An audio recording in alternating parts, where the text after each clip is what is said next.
Hue truly allows you to turn on living.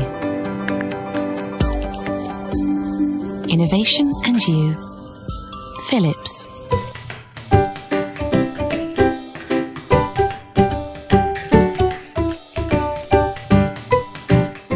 Bonjour à tous, aujourd'hui une vidéo sur la domotique. Alors contrairement à beaucoup de vidéos que je peux faire, cette fois-ci ça va être pour mettre en évidence un petit souci que j'ai avec mon installation domotique Philips Hue. Donc je vais essayer de vous expliquer le problème que je rencontre, et puis je vais vous demander à vous, si vous voulez bien, de me dire si vous considérez que c'est un comportement normal ou anormal de l'application. Et dans l'histoire qui m'oppose entre guillemets à Philips, qui de Philips ou de Guillaume a raison sur ce problème de comportement.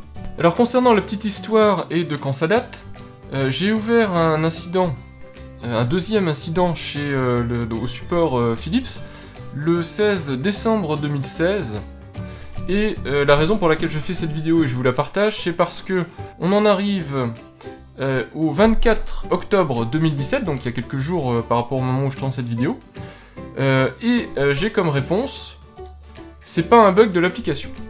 Texto écrit comme ça, c'est pas un bug de l'application. Et donc ça m'a fait faire un bond parce que après tant de temps, déjà je m'attendais à avoir une réponse plus rapide me statuant si effectivement Philips allait travailler sur le problème ou pas, et surtout je m'attendais à avoir un petit peu plus de sérieux dans un suivi d'incident face à un client. Alors quel est le problème en question? Eh bien je vais tout de suite vous montrer, donc pour ça on va descendre dans mon séjour et je vais vous montrer quel est le comportement de l'application et qu'est-ce qui m'embête au quotidien avec ces ampoules Philips Hue. Alors nous voici dans mon séjour, qui est un petit peu mon showroom Philips Hue. Vous avez ici le plafonnier qui est le Hue Beyond de chez Philips. Donc j'ai fait une vidéo pour le test de ce plafonnier-là. Il faut savoir qu'il coûte environ dans les 500 € prix public. J'ai dû l'acheter un peu moins de 300 €.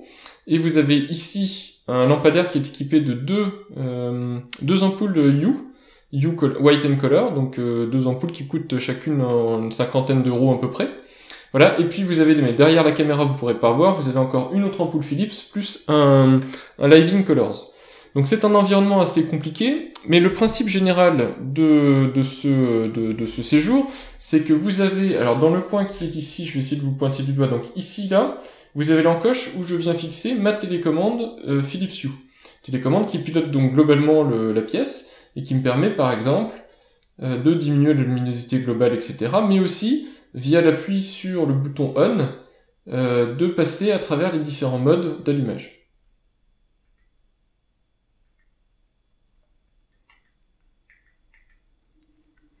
Voilà, le fonctionnement de cette télécommande-là est tout simplement similaire à ce que fait en fait l'application Philips dans un smartphone. Donc ici c'est la version Android, mais ce serait vrai aussi pour la version Apple. Pour pouvoir configurer cette télécommande, il faut donc se rendre dans l'application Philips. Donc la voici, l'application Philips. Il suffit d'aller dans configuration des accessoires. Donc ici je suis dans le séjour, donc je choisis séjour.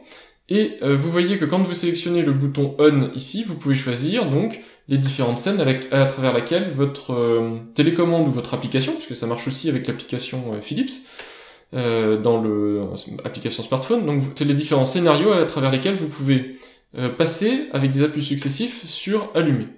Donc la manière dont je voulais le configurer, donc je l'ai configuré dans d'autres pièces où j'ai une seule ampoule, c'est en première activité ou première scène de mettre dernier statut.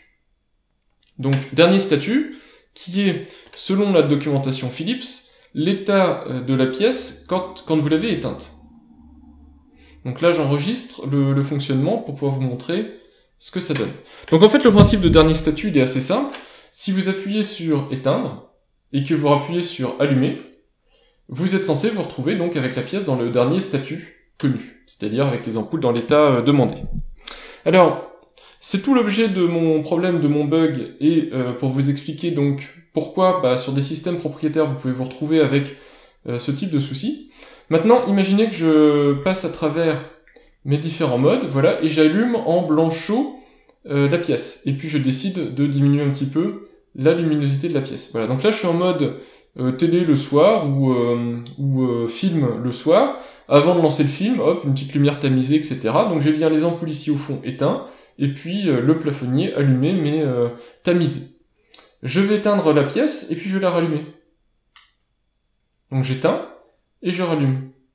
Et là, qu'est-ce qui se passe? Eh bien, le plafonnier ici, qui était allumé avant que j'éteigne, se retrouve allumé exactement dans la même configuration, mais j'ai ces deux ampoules-là à qui je n'ai rien demandé qui viennent de se rallumer, et puis derrière, eh bien, j'ai toutes les ampoules qui se sont rallumées. Donc là, on les voit pas à la caméra, mais ça n'a pas fonctionné. Alors maintenant, on pourrait se dire, c'est peut-être juste un bug de l'accessoire, Hue. Donc je vais me remettre dans cette configuration-là, je rebaisse la luminosité. Je suis donc ici dans l'application Android, je vais éteindre la pièce.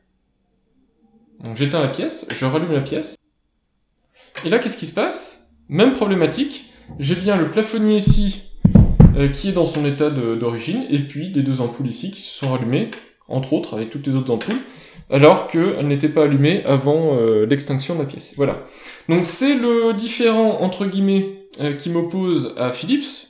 J'essaye de leur expliquer que ce ne peut être considéré pour moi que comme un bug, et je tenais à vous le présenter parce que, voilà, si vous êtes dans cette situation-là où vous avez une pièce suffisamment grande et que vous avez des zones dans cette pièce, je pense que ce que vous allez faire, c'est sûrement créer des scénarios pour dire, par exemple, ce bloc-là s'allume uniquement si je fais 3 appuis, etc. Enfin, vous allez peut-être le configurer de cette manière-là, et vous allez vous retrouver dans ce type de cas de figure où ça ne marche pas comme attendu. Alors moi, le cas où ça ne marche pas aussi, c'est dans la chambre, puisque j'ai cette même télécommande pour toutes les ampoules de la chambre, et je pilote les lampes de chevet, enfin je pilotais les lampes de chevet, et les lampes de chevet ne s'allument pas au premier appui, ça ne fait que allumer le plafonnier de la chambre, et quand je fais 2 appuis, ça allume le scénario chambre avec le plafonnier tamisé et les 2 lampes de chevet.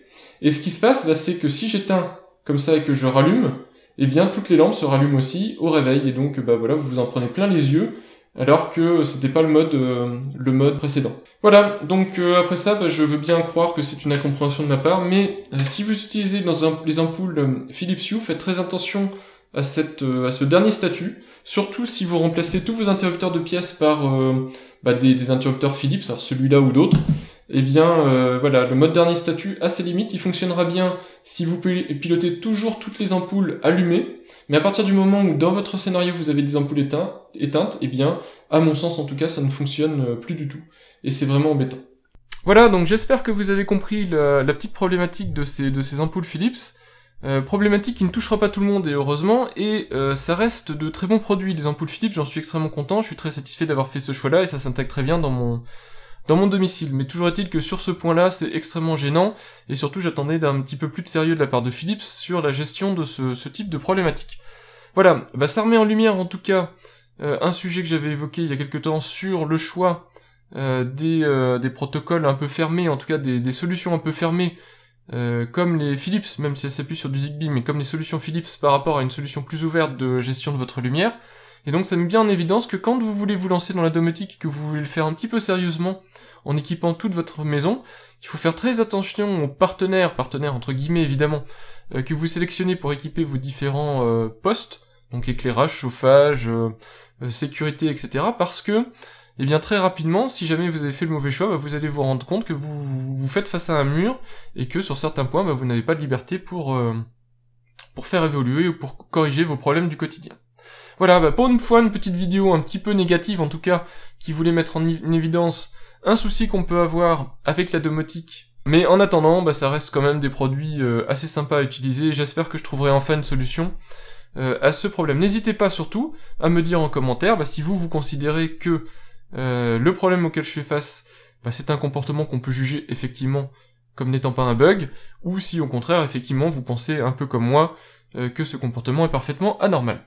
Voilà, je vous remercie d'avoir suivi cette vidéo, j'espère qu'elle vous sera utile si vous voulez acheter des produits Philips Hue, en tout cas pour identifier si vous allez potentiellement être touché par ce problème-là ou pas. Et puis en attendant, je vous dis à bientôt pour de prochaines vidéos. Au revoir!